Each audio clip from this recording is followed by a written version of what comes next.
എൻ്റെ ഒരു കല്യാണം കഴിഞ്ഞിട്ട് ഒരു 8 മാസത്തിൽ കുറച്ച് പ്രശ്നം ഉണ്ടായി, എന്നെ വീട്ടിൽ കൊണ്ട് നിർത്തി. പിന്നെ അതിനുശേഷം ഞാൻ പോയിട്ടില്ല. അപ്പൊ ഹസ്ബൻഡ് ചെയ്തു, ഞാൻ വീട്ടിലേക്ക് വരാത്തത് കൊണ്ട് നമ്മൾ പേടിപ്പിക്കാൻ വേണ്ടിയിട്ട് ഡിവോഴ്സ് കൊടുക്കുമ്പോൾ അയ്യോ എൻ്റെ ചേട്ടാ ഡിവോഴ്സ് ചെയ്യലേന്ന് പറഞ്ഞ് ഞാൻ ഓടി ചെല്ലുമെന്ന് വിചാരിച്ചു. പക്ഷെ പുള്ളിക്ക് തെറ്റി.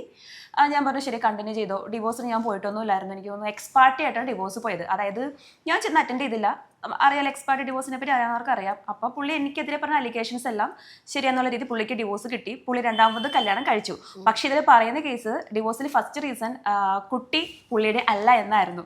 നമുക്കത് പ്രശ്നമില്ല. അല്ലെന്ന് പറയുന്ന ആളെ നമുക്കത് എന്താ നമുക്ക് എന്താ ഏഞ്ചൽ അതിന് ആവശ്യം? കുട്ടി എൻ്റെ അല്ലെന്ന് പറയണു. അതെന്റെ ആണെന്ന് ഞാൻ പുള്ളിയുടെ ആണെന്ന് ഞാൻ സമ്മതിപ്പിക്കാൻ വേണ്ടി പോയി DNA എടുക്കണോ? നമുക്കത് എന്തിനെ കാണുമ്പോൾ തന്നെ ഉണ്ടല്ലോ, ഏഞ്ചൽ ഫോട്ടോ കണ്ടിട്ടുണ്ടായിരിക്കുമല്ലോ, അതിന് വരച്ചു വെച്ചേക്കുവാണത്. കണ്ട എല്ലാവർക്കും അറിയാം അതിനെന്താണോ ഫോട്ടോ കോപ്പി എടുത്ത് വെച്ചേക്കാം. പിന്നെ എനിക്കൊരു ഇതുണ്ട്, നമുക്ക് DNA ആവശ്യമില്ലല്ലോ. എനിക്ക് ജീവിക്കാനായിരുന്നു ആഗ്രഹം. അല്ലാതെ DNA എടുത്ത് പുള്ളിയുടെ കൂടെ പോയി ഇപ്പൊ രണ്ടാമത്തെ വൈഫിന് അനുഭവം അറിയാലോ. അപ്പൊ അങ്ങനെയായി പുള്ളി രണ്ടാമത് കല്യാണം കഴിച്ചു. സെക്കൻഡ് മാരേജ് ഒരിക്കലും ഒരു തെറ്റല്ല. നമുക്കൊരു എനിക്കായാൽ പോലും ഒരു പുതിയൊരു ലൈഫ് കിട്ടുവാണ്. പക്ഷേ പുള്ളി രണ്ടാമത് കല്യാണം കഴിച്ചപ്പം ഫസ്റ്റ് മാരേജിലെ കുട്ടിയുടെ കേസ് മറച്ചു വെച്ചിട്ട് കല്യാണം കഴിച്ചു. അതായത് ചേച്ചിയുടെ മറച്ചു വെച്ചു.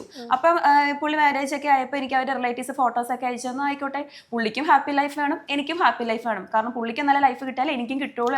ലവ് മാരേജ് ആയിരുന്നോ? അല്ല, അവരുടെ അറേഞ്ച് മാരേജ് ആയിരുന്നു.